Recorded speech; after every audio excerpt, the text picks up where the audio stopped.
Hello everybody and welcome back. And today in Epic Battles number 14, I've got Cruiser Quincy in a Yamato. Yes, the Yamato makes another appearance, and yes, this is going to be an epic battle.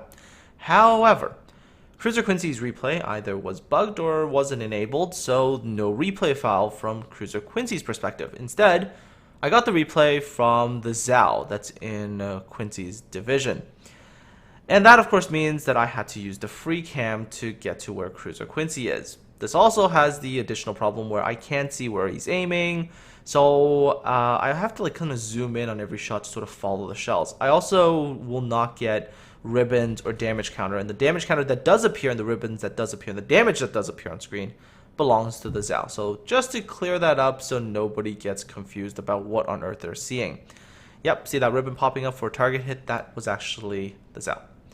Alright, so we are on the mountain range map, and this is a map that I'm not a huge fan of. It's too constrained. It tends to force battleships into the center area. I'm not really a huge fan of this map. Alright, so Quincy starts off engaging battleships at long range, gets a moderately decent hit there on the Iowa. So far, nothing super amazing, and that's sort of the beginning of any battleship battle. Really, for huge damage numbers to pop up, either you get super lucky, you get like the best dispersion, best RNG, and you land amazing shots at long range, or the other enemy ship first gives you a broadside, like this Des Moines is going to be, or of course you get into brawling range, which is going to happen a little bit later. So Des Moines over there, healing up, getting up to about 20, almost 28,000 HP, and deleted. First blood devastating strike to Quincy, and there goes the first ship in this battle. Now, Quincy is heading towards B, and I can see the attraction of actually going to Bravo, because, again, the majority of his team is on this side. The team is Cap Charlie, and there's destroyers approaching Bravo, so that will most likely be another Cap. So, of course, with almost the entire enemy team over at Alpha, it's probably a good idea to head over to a Cap where you're with your team and you can deal with the enemy team there. So, pretty good decision so far. Enemy team does have destroyers at Bravo, but they don't have any support, which means that most likely the destroyers are just going to get wrecked and not really going to accomplish anything. Continuing to fire, this time at the Tirpitz. Enemy Tirpitz is sitting broadside on and is stopped. That is some genius level play right there. Of course, gets smacked by the Yamato. Never broadside in open ocean. That's like one thing that I always have to remind people. Do not sit broadside in open ocean. If you want to sit still, you make sure that you're being covered by some hill, some mountain, something.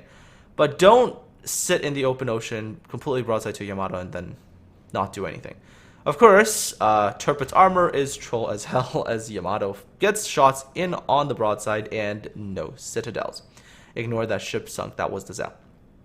Cyclone warning pops up, and this is where things start to get interesting because cyclones force ships to close the range, and battleships at close range either do very, very well or get absolutely devastated.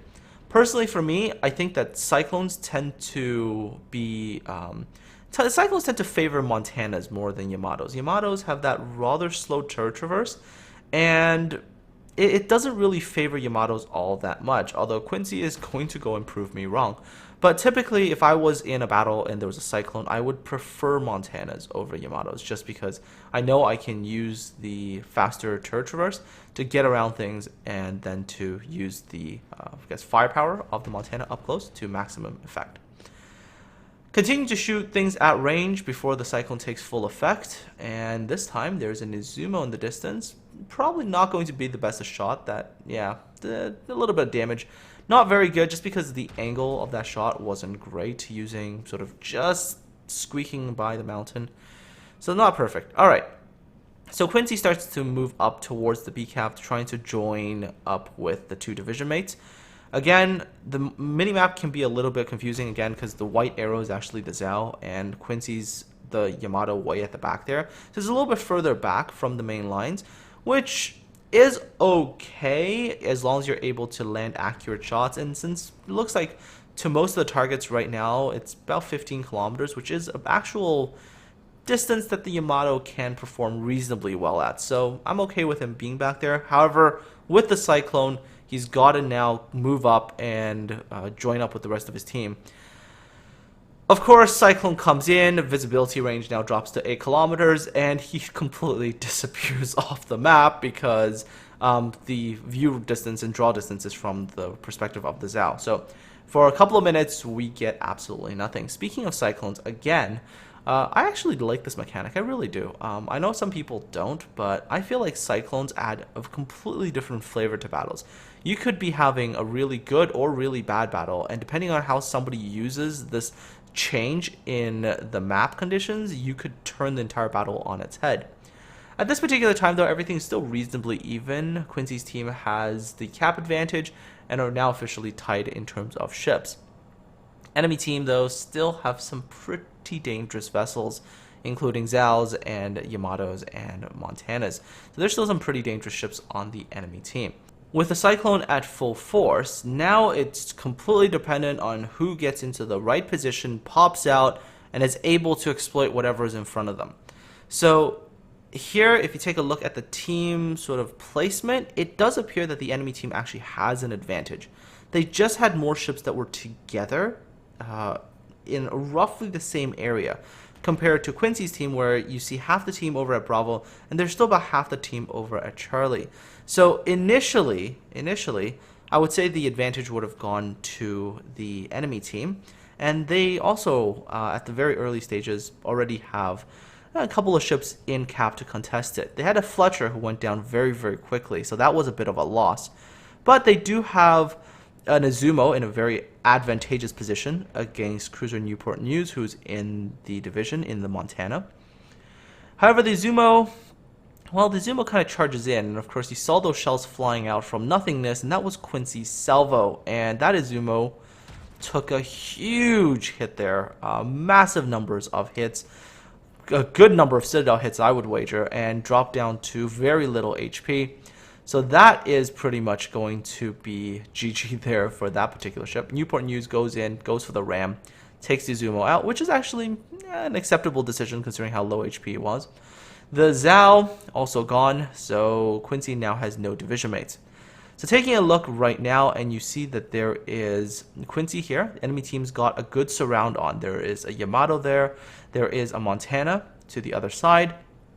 And of course, it does look like that Quincy's team does have, I believe, a Tirpitz over on this side as well with him. Tirpitz against Montana, not really the best fight. Enemy team's cruiser is, of course, chasing after Quincy's cruiser. Yamato, though, on the enemy team, it might have just been the Cyclone thing, didn't render Quincy's Yamato maybe fast enough, not really sure there. Yamato, kind of a little bit not aware of things, eats a pretty hefty salvo there. Another huge chunk of damage done by Quincy. Alright, Yamato pulls behind the island. I would say this is a bit of a mistake on that Yamato's behalf, because if that Yamato wanted to support his team, what he could have done is he could have turned bow in, and he could have just stopped. You don't actually have to continue, you could just stop. And what that would have allowed that team to have done was it would have allowed them to take that particular flank and hold that flank. And then by holding a flank, you force the ships on Quincy's team to choose which side they want to show broadside to. Iowa comes out, and that was also a huge salvo there. Tirpitz goes down to that Montana. So now, Quincy's team actually right now, this is actually troublesome, a troublesome position. Had that Yamato stayed there, bow in, and just stopped, this is where that Yamato could have done a huge amount of damage. Instead, Quincy gets off two very good shots on that Iowa, one earlier and this one over here, deletes the Iowa within 2 salvos. Iowa's gone. Iowa stayed broadside too, so that made life really easy. Now Quincy turns his attention to the enemy Montana, why would you do this, Montana? The Montana is pretty much offering a bit of a good angle to shoot at, and takes 2 very big damaging salvos. And that pretty much does it for that Montana. So he goes down. Quincy doesn't actually get the kill, although having done a lot of damage. Around this time, a couple of stealth AP shots came in. That would most likely be the Zhao, as the Hindenburg's to the north, the Yamato's to the south, and the Shima is somewhere. So anyways, Quincy turns around and decides to engage the Yamato first. Now that Yamato player made a couple of really big mistakes. First of all, didn't hold on that position. Second, offering a broadside, 40,000+ HP instantaneously got deleted by Quincy. Another huge amount of damage there. Finally, there is the enemy Zhao that was shooting at Quincy earlier.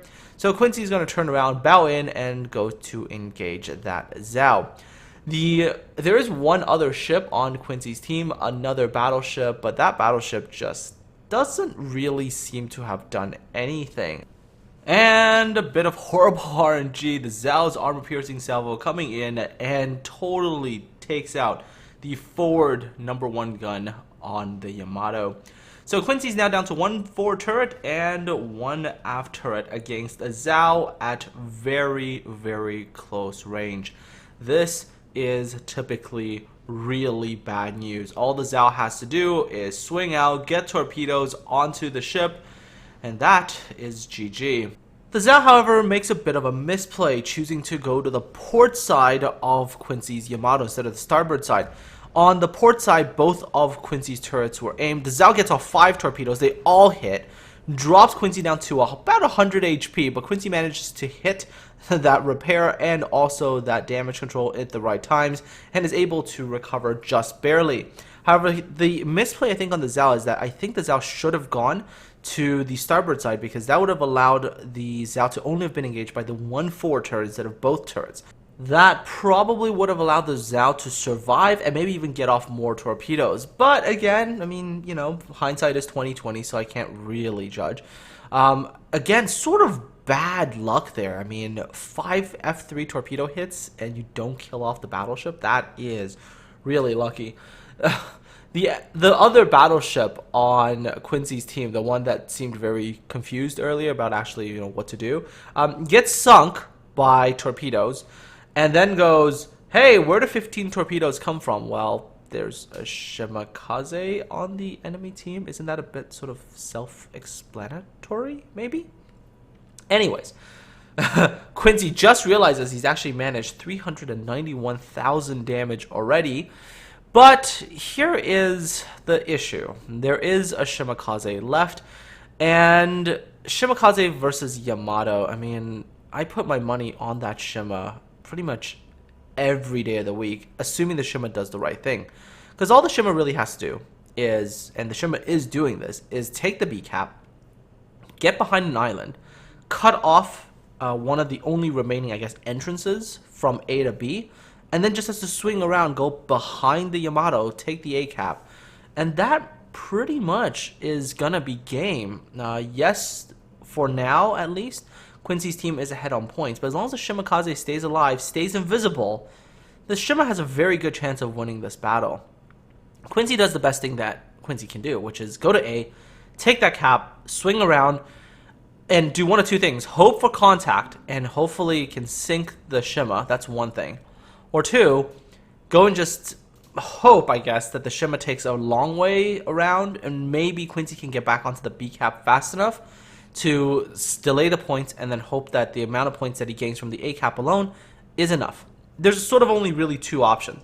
The Shima's options are varied. I mean, you can go for the cap, which is the smart thing to do. You can try to zone out the Yamato from going to your cap while at the same time moving to a different cap. There's all sorts of things that the Shima can do here to win. But the Shima doesn't really do the smart thing. Shima decides to go for contact, which is never a good idea in this kind of situation. Pops out in front of Quincy, does lay down smoke, but Quincy's able to get off some secondary shells, as well as, I believe, one of the main guns while the Shima is still spotted. I believe that would be the rear gun right about here. Gets off a very pretty salvo. The shells are very close together, and it's probably going to hit for good damage. The salvo, though, not locked on, not really sure if anything really hits. Shima launches 2 salvos first and then launches another one, but because of cruddy luck, the scout plane, the scout fighter, just happens to circle over the area and spots all the torpedoes, giving Quincy plenty of warning, and he's able to turn in and is able to dodge most of those. I think they just end up taking 1 though. Alright, so Shima, you're in trouble. You've dropped smoke, you've already expended all of your torpedoes. Next 2 minutes, the Yamato is going to be able to close you down. What do? Well, there is a couple of choices, and the Shima misplays almost all of it. Does land a torpedo hit, and that torpedo hit actually does cause flooding. As you can tell, the HP drops from damage over time. So Shima's option right now is you saw where your torpedo hit. That means the Yamato has to be there. This is the point where even if you're inside smoke and you are blind, you spam HE into this area and you hope to set fires. If you can set 1 or 2 fires, you might have a pretty good chance of burning the Yamato to death before he's able to close you down. But again, the Shima doesn't do anything. Instead, I think the Shima just sits in smoke and doesn't fire, doesn't do anything. This is really bad because that allows the Yamato to close you down. You have 2 minutes where you have no torpedoes. The Yamato is going to be able to close you without having to worry. So the Shima really has 2 options. Either one, like I said, stay in smoke and start spamming shells away as quickly as possible, HE shells, and use explosion of the HE shells to guide you. That's really the first option.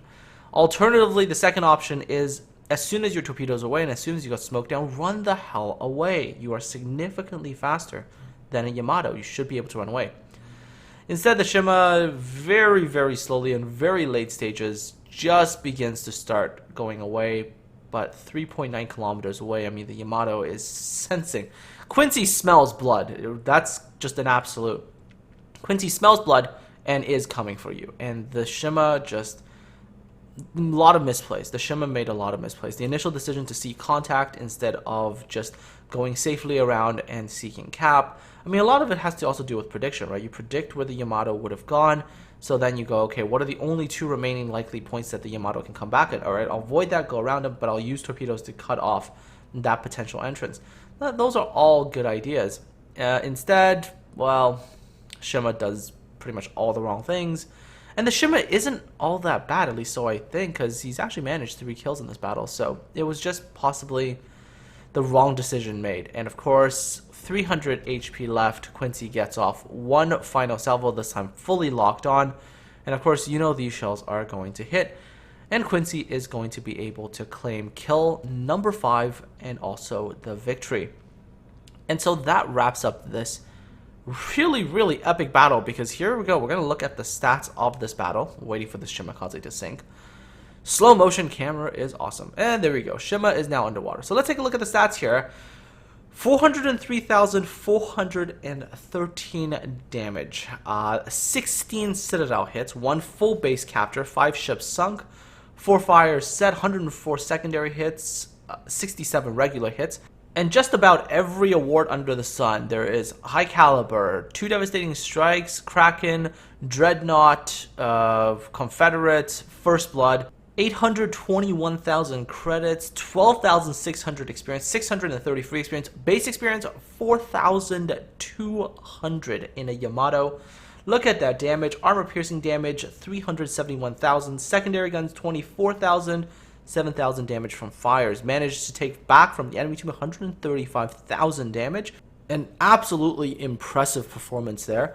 And there we go. Credit gains, even with all the deductions, still 474,315 credits. That is a ton of credits to be made.